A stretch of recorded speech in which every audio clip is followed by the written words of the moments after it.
Kita melanjutkan pelajaran kita di dalam Injil Yohanes dan kita melanjutkan pelajaran kita di dalam khotbah di sinagoge di Kapernaum, khotbah Akulah Roti Hidup, pasal 6 ayat 22 sampai 58. Ayat-ayat kita untuk rekaman ini, di sini Tuhan Yesus menegaskan bahwa dialah roti hidup dan dia menegur mereka karena ketidakpercayaan mereka dan dia menjelaskan mengapa mereka tidak percaya kepadanya. Karena Allah Bapa memberikan orang-orang tertentu yang dipilih Allah kepada Tuhan Yesus Kristus. Bagian kita sekarang Injil Yohanes pasal 6 ayat 35 sampai 40. Nah, mengenai khotbah ini, kadang kita dengar khotbah yang mengikuti suatu pola yang cukup ketat. Pola itu, khotbah itu dimulai dengan lelucon, kemudian ada 3 poin, setiap poin dikembangkan dengan ilustrasi, kemudian ada aplikasi, kemudian panggilan pada pertobatan di akhir khotbah. Ya, tidak mengherankan kita bahwa Tuhan Yesus tidak mengikuti pola khotbah 3 poin, masing-masing ada ilustrasi dan ada panggilan pada pertobatan di akhir khotbah. Itu tidak mengherankan bahwa Tuhan Yesus tidak mengikuti pola khotbah kita. Mungkin mengherankan, dia memang mengikuti suatu pola khotbah. Pola khotbah yang dia ikuti adalah pola khotbah rabi-rabi Israel yang biasa bagi mereka pada abad pertama itu di Israel. Ini memang khotbah ini terjadi dikhotbahkan di sebuah sinagoge di Kapernaum pada abad pertama. Menurut seorang sarjana namanya Peter Borgen, khotbah Tuhan Yesus yang pasal 6 ayat 35 sampai 51 mengikuti struktur susunan khotbah pada masa itu. Ya, Tuhan Yesus tidak mengikuti pola khotbah surgawi. Apa itu khotbah surgawi? Kita tidak tahu. Tidak. Dia mengkontekstualisasikan khotbah sesuai pola khotbah mereka pada abad pertama di Israel. Rabi-rabi Israel pada zaman itu dan Tuhan Yesus memilih satu nats. Di sini Tuhan Yesus memilih Keluaran pasal 16 ayat 4 dan ayat 15. Dan memang Tuhan mengutip ayat itu di Yohanes pasal 6 ayat 31 sampai 33. Rabi-rabi tidak merasa bahwa mereka harus mengutip kata per kata. Dan mereka juga memilih ayat-ayat yang lain di konteks itu di firman Allah untuk menjadi tambahan pada khotbah mereka. Dan di dalam pola khotbah rabi-rabi Israel zaman itu, mereka memilih kata-kata tertentu dan mereka menjelaskan kata-kata tertentu itu. Dan Tuhan Yesus juga mengikuti pola yang sama. Kata-kata apa? Ya, roti dan ungkapan dari surga dan akhirnya dalam ayat 49 dan 50 istilah makan. Juga dalam pola ini, pernyataan yang dipakai untuk membuka khotbah diulangi di akhir khotbah. Dan dalam kasus khotbah Tuhan Yesus, di pasal 6, dia membuka dengan pernyataan Akulah roti hidup, dan dia juga menutup dengan pernyataan yang sama. Jadi ayat 35 dan ayat 48 memakai ungkapan Akulah roti hidup. Dan kita paham bahwa memang sesuai pernyataan di pasal 6 ayat 59, khotbah ini disampaikan di dalam sebuah sinagoge di Kapernaum. Dan menurut pasal 6 ayat 4, ini musim Paskah, hari-hari Paskah mendekat. Dan catatan-catatan budaya agama menarik karena pada hari-hari Paskah mereka biasa membaca firman, misalnya Kejadian pasal 2 dan 3, Keluaran pasal 16, dan Bilangan pasal 11. Dan pembacaan firman itu boleh dikembangkan dengan ayat-ayat yang lain, terutama Yesaya 55. Jadi, ya memang khotbah ini rasanya asing bagi kita. Tidak sesuai dengan pola khotbah kita. Tetapi ini sesuai dengan pola khotbah mereka pada abad pertama di Israel. Mereka akan memahami bahwa dia berkhotbah dan dia berkata, jangan puas dengan keselamatan yang umat Israel alami supaya mereka boleh keluar dari Mesir. Jangan puas dengan keselamatan lama itu. Ada keselamatan baru yang ku sampaikan pada orang yang percaya kepadaku. Akulah roti hidup. Akulah yang menyediakan roti yang membawa hidup yang kekal. Mereka akan memahami itu dengan jelas karena mereka biasa dengan pola khotbah di budaya itu. Ingatlah, Tuhan Yesus mengkontekstualisasikan percakapan dengan Nikodemus pada budaya Nikodemus, pada kepribadian Rabi Nikodemus. Tuhan Yesus juga mengkontekstualisasikan percakapan dengan perempuan di sumur Yakub di Samaria. Demikian juga dia mengkontekstualisasikan khotbah di sinagoge di Kapernaum sesuai budaya mereka. Lebih lanjut, di pasal 6, kita melihat yang pertama dari 7 pernyataan aku adalah. Dan 7 pernyataan aku adalah diikuti dengan suatu objek.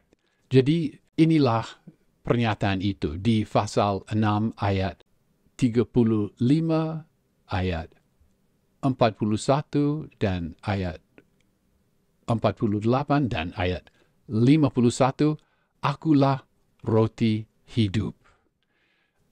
Kemudian, aku adalah terang dunia, itu pasal 8 ayat 12. Kemudian, aku adalah pintu, pasal 10 ayat 7 dan 9. Kemudian, aku adalah gembala yang baik, pasal 10 ayat 11 dan 14. Aku adalah kebangkitan dan hidup, pasal 11 ayat 25. Aku adalah jalan dan kebenaran dan hidup, pasal 14 ayat 6. Dan aku adalah pokok anggur, pasal 15 ayat 1 dan 5. Selain 7 pernyataan aku adalah diikuti dengan objek aku adalah pokok anggur, ada pernyataan aku adalah yang lain yang tidak memakai objek. Boleh dilihat di pasal 4 ayat 26, pasal 6 ayat 20, pasal 8 ayat 24, pasal 8 ayat 28, pasal 8 ayat 58, pasal 13 ayat 19, dan pasal 18 ayat 5, ada juga ayat 6, ada juga di ayat 8, pasal 18 ayat 8. Sekarang pasal 6 ayat 35. Kata Yesus kepada mereka, akulah roti hidup. Barang siapa datang kepadaku, ia tidak akan lapar lagi. Dan barang siapa percaya kepadaku, ia tidak akan haus lagi. Dia berkata, akulah roti hidup. Bahasa Yunani di sini, aku adalah ego, aku, eimi, aku adalah. Dan ini ungkapan ini diterjemahkan aku adalah berkait erat dengan nama Tuhan Allah, yaitu barangkali rupanya tetapi tidak pasti diucapkan Yahweh dalam bahasa Ibrani. Nah, ingatlah, Septuaginta adalah terjemahan Yunani dari kitab-kitab suci bahasa Ibrani dimiliki oleh orang Yahudi.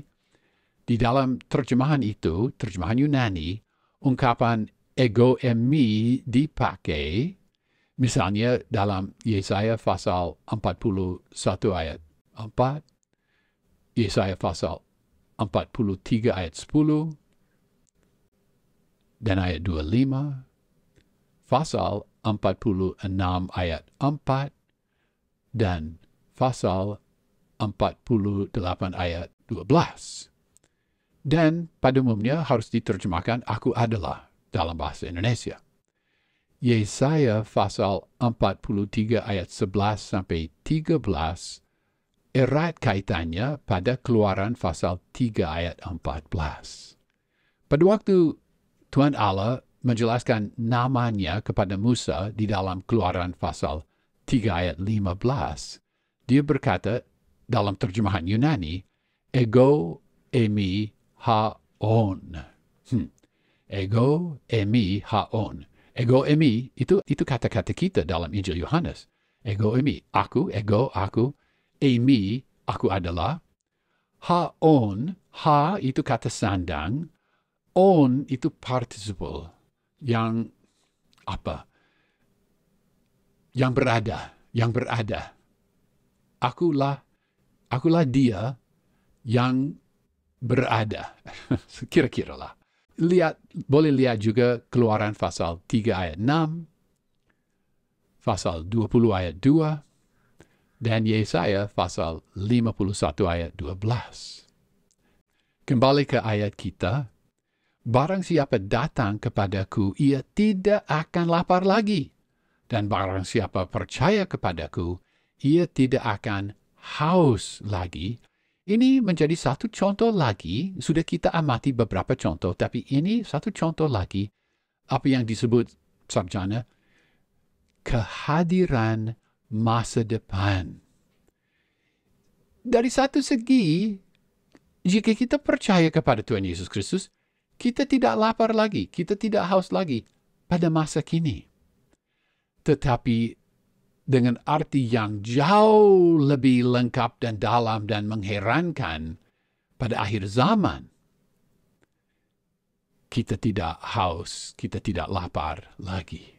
Jadi, boleh dikatakan sekarang ini kita dapat, karena percaya kepada Tuhan Yesus Kristus, kita mengalami sedikit dari masa depan itu. Karena tidak lapar dan tidak haus lagi. Kehadiran masa depan di Injil Yohanes. Dalam ayat 34, mereka salah paham. Di dalam ayat ini, Tuhan Yesus menjelaskan apa yang dia maksudkan dengan kata-kata yang sangat mulia dan sangat jelas. Dia tidak membahas roti jasmani. Dia membahas dirinya sendiri yang digambarkan sebagai roti yang membawa hidup yang kekal. Membawa ini kepada orang yang datang kepadanya, atau dengan kata lain, orang yang percaya kepadanya. Lihatlah di ayat kita ini, pengulangan frase-frase yang sejajar. Barang siapa datang kepadaku, ia tidak akan lapar lagi. Barang siapa percaya kepadaku, ia tidak akan haus lagi. Ya, jadi ada pengulangan yang sejajar, berarti barang siapa datang kepadaku, ini artinya barang siapa percaya kepadaku. Arti kedua ungkapan itu adalah sama. Demikian juga sama artinya, ia tidak akan lapar lagi, sama artinya dengan ia tidak akan haus lagi. Dan saya rasa lebih dari itu jangan dipaksa membedakan antara lapar dan haus dalam konteks ini. Tetapi jelas, sama seperti roti jasmani diperlukan untuk kehidupan jasmani, demikian juga roti hidup, Tuhan Yesus sebagai roti hidup, dapat membawa kehidupan yang kekal. Kiasan haus juga dipakai di dalam pasal 4 di sumur Yakub, dan kemudian di pasal 7 ayat 37 di Yerusalem. Kehausan rohani merupakan ungkapan yang tepat untuk menceritakan kerinduan dan rasa perlu yang dialami oleh setiap orang yang sadar akan keperluan rohani. Aku perlu seorang juru selamat. Ya, mirip dengan ini kita membaca di Mazmur pasal 42 ayat 2 dan 3. Ibraninya sangat indah, saya nyanyikan. Keayal ta'arog al-afike ma'im, kenafshi ta'arog elecha Elohim. Terjemahan, seperti rusa yang merindukan sungai yang berair, demikianlah jiwaku merindukan Engkau, ya Allah. Dan ayat yang berikut, jiwaku haus kepada Allah yang hidup. Kemudian ditulis, bilakah aku akan datang melihat wajah Allah? Itu terjemahan harfiah. Tuhan Yesus berjanji bahwa kehausan yang dirasakan oleh orang yang perlu percaya kepada Tuhan Yesus Kristus akan dipuaskan jika percaya kepada Dia.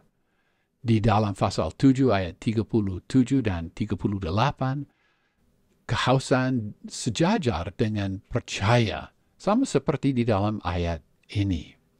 Di dalam ayat ini ada unsur yang simbolis, roti hidup, kelaparan, kehausan, dan ada unsur yang literal. Percayalah, percaya. Integrasi dari yang literal dan yang kiasan di sini, di ayat ini, membantu kita untuk lebih memahami pasal 6 ayat 49 sampai 58, di mana tidak ada yang harfiah lagi. Pasal 6 ayat 36, tetapi aku telah berkata kepadamu, sungguh pun kamu telah melihat aku, kamu tidak percaya. Ini telah diucapkan kepada mereka, rupanya di dalam suatu bagian yang tidak dicatat oleh Rasul Yohanes.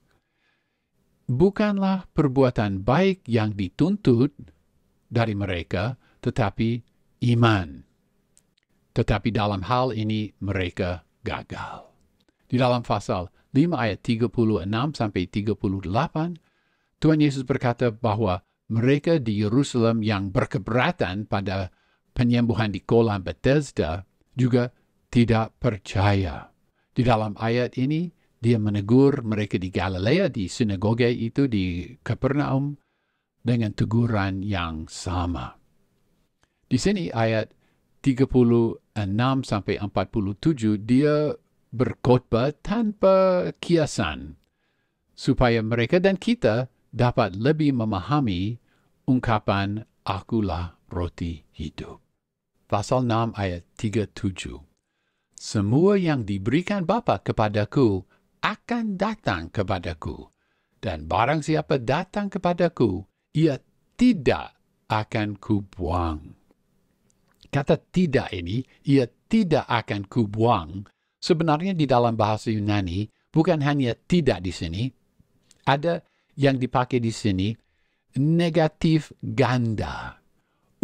Me. Itu berarti tidak, me juga berarti tidak. Jadi secara harfiah boleh diterjemahkan, ia tidak akan kubuang, tapi kita tidak bicara seperti itu. Maka boleh diterjemahkan, ia sama sekali tidak akan kubuang. Sesuatu seperti yang harus ditegaskan. Tidak mungkin. Tidak mungkin akan kubuang. Lebih mencerminkan Yunani di situ. Ini dukungan yang kuat pada kebenaran teologis bahwa hanya jika Allah memilih seseorang dapat mereka percaya kepada Tuhan Yesus dan menerima keselamatan. Amatilah kata-kata yang mirip di dalam pasal 6 ayat 44. Walaupun mereka di sinagoge di Kapernaum pada waktu Tuhan Yesus menyampaikan khotbah ini, walaupun mereka tidak percaya, seperti kita lihat di ayat yang sebelumnya, ini tidak berarti bahwa Tuhan Yesus gagal. Mereka yang dipilih Allah akan datang. Atau menurut perkataan di ayat 36, akan percaya kepadanya. Tuhan Yesus tidak segan membahas kedaulatan Allah dalam hal memanggil dan menyelamatkan manusia. Ini karya Allah. Ya, tetapi sebaliknya di bagian kedua dalam ayat ini, dibaca lagi bagian kedua, dan barang siapa datang kepadaku, ia pasti tidak akan kubuang. Datang kepadaku. Barang siapa datang kepadaku. Jadi juga di dalam ayat ini bagian kedua, manusia datang kepada Allah. Allah memberikan orang-orang tertentu kepada Tuhan Yesus Kristus, tetapi mereka juga datang. Jadi rupanya di sini kita melihat berdampingan rahasia kedaulatan Allah dinyatakan dan juga tanggung jawab manusia diucapkan berdampingan. Dan tidak ada usaha untuk menjelaskan bagaimana mungkin kedaulatan Allah itu benar dan juga manusia bertanggung jawab. Tidak ada penjelasan bagi orang filsuf bagaimana dua kebenaran itu sekaligus pada saat yang sama, pada ayat yang sama, benar, tetapi benarlah. Dan jelas, jika orang datang, tidak mungkin dibuang. Nah, ini dengan berkata, ia tidak akan kubuang, ia pasti tidak kubuang, ya. Tuhan Yesus memakai suatu kiasan yang sarjana sebut litotes. Dalam kiasan litotes, ya ini contoh.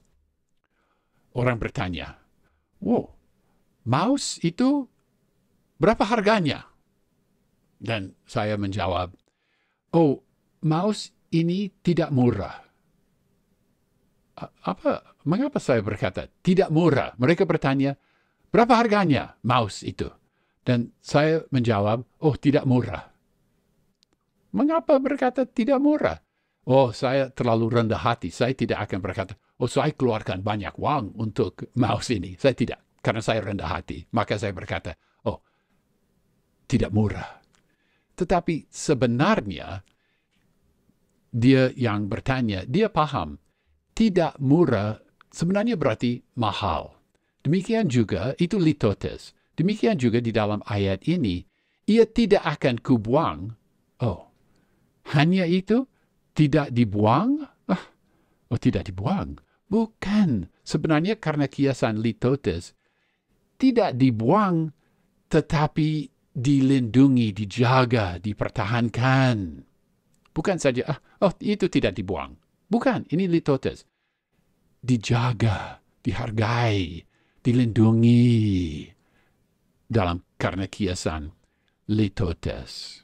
Dan 3 ayat yang berikut mengembangkan kebenaran yang sama. Pasal 6 ayat 38. Sebab aku telah turun dari surga, bukan untuk melakukan kehendakku, tetapi untuk melakukan kehendak Dia yang telah mengutus aku. Tuhan Yesus akan menjaga orang yang datang kepadanya.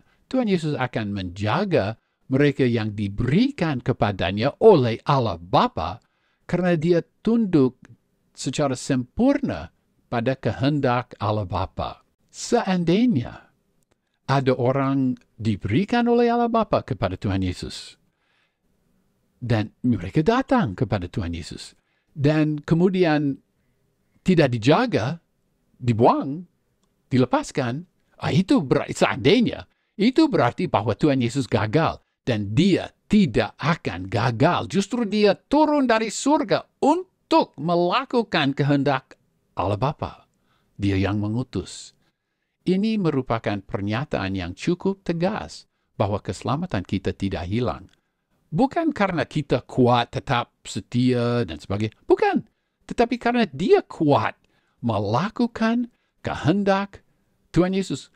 Kuat melakukan kehendak dia yang telah mengutus dia. Kita yang percaya kepada Tuhan Yesus Kristus selamat, dan keselamatan itu tidak hilang bukan karena kita kuat, bukan karena kita luar biasa setia, menjaga diri kita dan sebagainya. Bukan. Keselamatan kita tidak hilang karena dia kuat, dan dengan sempurna dia melakukan kehendak Allah Bapa yang mengutus Tuhan Yesus. Pasal 6 ayat 39. Dan inilah kehendak dia yang telah mengutus aku, yaitu supaya dari semua yang telah diberikannya kepadaku, jangan ada yang hilang, tetapi supaya ku bangkitkan pada akhir zaman. Ayat ini mendukung secara kuat kebenaran bahwa keselamatan tidak dapat hilang. Di sini Tuhan Yesus berkata, dari semua yang telah diberikannya kepadaku, jangan ada yang hilang.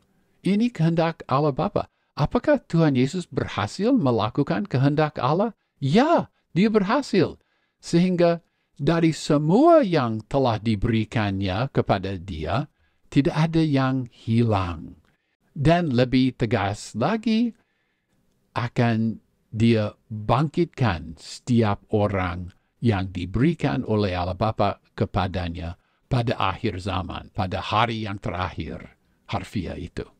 Boleh juga membandingkan pasal 17 ayat 12 di sini. Yudas, anak Simon Iskariotes, bukanlah kekecualian. Dia memang salah satu dari ke-12 murid, tetapi dia tidak pernah percaya kepada Tuhan Yesus Kristus. Bacalah juga pasal 6 ayat 70 dan 71. Arti dari ungkapan, kehendak dia yang telah mengutus aku, dijelaskan sangat jelas. Dia tidak akan membiarkan satu pun antara mereka yang diberikan kepadanya binasa. Mereka semua, setiap orang percaya, akan dibangkitkan pada hari yang terakhir itu. Maka ungkapan di ayat 37 tidak mungkin kubuang, dikembangkan, dijelaskan di sini. Dan ini memang sesuai dengan pernyataan Tuhan Yesus di pasal 17 itu tadi, bahwa dia berhasil dalam pelayanan dan pekerjaannya. Ungkapan membangkitkan pada akhir zaman, ini diulangi di ayat 40, 44, dan 54. Di pasal 5 ayat 24, kita membaca bahwa kita yang percaya memiliki, tense masa kini, sekarang memiliki kehidupan kekal, dan kita telah dipindahkan, itu tense perfect, pindahkan dari maut ke dalam hidup. Tense perfect ini menegaskan sesuatu terjadi dan ada akibat yang berlangsung. Akibat yang berlangsung di dalam pasal 5 ayat 24 adalah kita dipindahkan dan tetap berada di dalam hidup itu. Ungkapan pada akhir zaman, secara harfiah pada hari yang terakhir, te eskate hemera, hanya dipakai 7 kali di dalam Injil Yohanes dengan kata hemera, kata hari, dalam bentuk tunggal. Dan ungkapan itu tidak dipakai di luar Injil Yohanes. Yohanes memakai ini 7 kali, dan harfiah bukan pada akhir zaman, harfiahnya pada hari yang terakhir. Pasal 6 ayat 40. Sebab inilah kehendak Bapa-Ku, yaitu supaya setiap orang yang melihat anak dan yang percaya kepadanya beroleh hidup yang kekal, dan supaya aku membangkitkannya pada akhir zaman. Ayat 39 dan 40 adalah pernyataan yang kuat bahwa keselamatan orang percaya tidak hilang.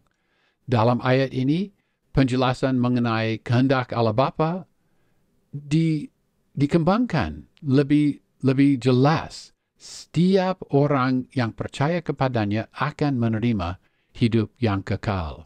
Kesejajaran antara ayat 39 dan ayat 40 lebih nyata jika setiap kedua ayat ini masing-masing dibagi 3 bagian. 39. Dan inilah kehendak Dia yang telah mengutus aku. Sejajar dengan di ayat 40, sebab inilah kehendak Bapa-Ku. Inilah kehendak Dia yang telah mengutus aku, itu 39, 40, sebab inilah kehendak Bapa-Ku. Okay. Lalu, di tengah, yaitu supaya dari semua yang telah diberikannya kepadaku, jangan ada yang hilang. Ayat 40 bagian tengah, yaitu supaya setiap orang yang melihat anak dan yang percaya kepadanya beroleh hidup yang kekal. Dan bagian yang ketiga, tetapi supaya kubangkitkan pada akhir zaman. Ayat 40, dan supaya aku membangkitkannya pada akhir zaman. Jadi sejajar dan mempunyai arti yang kira-kira sama. Paling menarik, ya lihatlah yang di tengah ini. Apa kehendak Allah Bapa? Yaitu di ayat 39, yaitu supaya dari semua yang telah diberikannya kepadaku, jangan ada yang hilang. Ini memandang keselamatan kita dari atas, dari segi kedaulatan Allah. Allah Bapa memberikan orang kepada Tuhan Yesus Kristus. Allah Bapa memilih. Karena Dia berkedaulatan, Dia memilih. Ya. Dan mereka jangan ada yang hilang. Itu kehendak Allah Bapa. Mereka jangan hilang.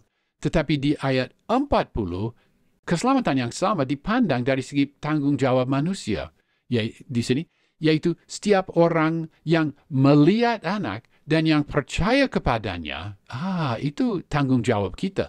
Melihat, itu kiasan, melihat anak dan percaya kepadanya, itu tanggung jawab kita. Percaya kepadanya, beroleh hidup yang kekal. Tadi di ayat 39, jangan ada yang hilang dari semua yang diberikan. Ayat 40, mereka harus beroleh hidup yang kekal. Mereka siapa? Mereka yang percaya. Jadi sejajar. Dan Dia akan ditegaskan dalam kedua ayat ini, bagian terakhir dari kedua ayat ini, supaya aku membangkitkannya pada akhir zaman. Ini kehendak Allah Bapa. Supaya setiap orang yang dipilih oleh Allah Bapa, dan itu sama dengan setiap orang yang percaya kepada Allah Bapa, memang itu rahasia kedaulatan Allah dibandingkan dicatat berdampingan dengan tanggung jawab manusia.